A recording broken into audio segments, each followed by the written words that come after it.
Steve has been unbelievable. Everybody likes him. Ukraine loves him. Europe loves him. Russia loves him. I mean, there's nothing wrong with this. He goes to see President Putin. Didn't know Putin. I set him up a meeting to see. I said, how's Steve doing? Sir, he's still inside. Oh, that was an hour. I called back. Tell Steve to call me when he's finished. I want to find out what the hell is going on. We want to end that war. Sir, he's still inside. 3 hours, 4 hours. They were together for 4 hours, the first meeting. That's talent.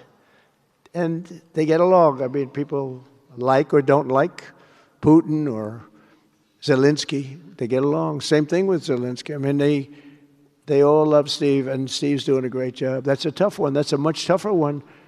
I would have thought that some of the ones that we settled that are up here would have been,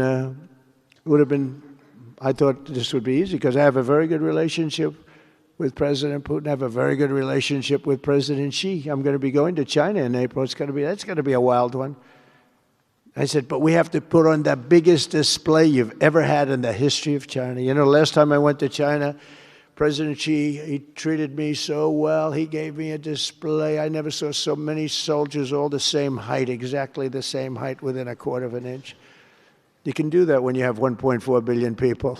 You know, lots of shoulders. Everybody was within about 1/8 of an inch the same height.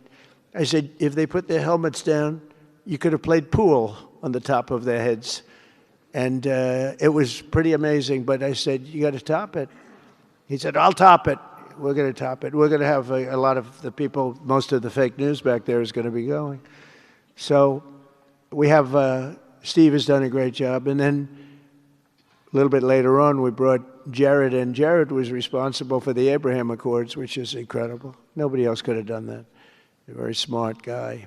And we're making Jared an envoy also, envoy of peace. They're both envoys of peace.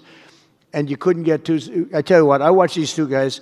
I say, at least we're covered from an IQ standpoint. These two guys walk into a room.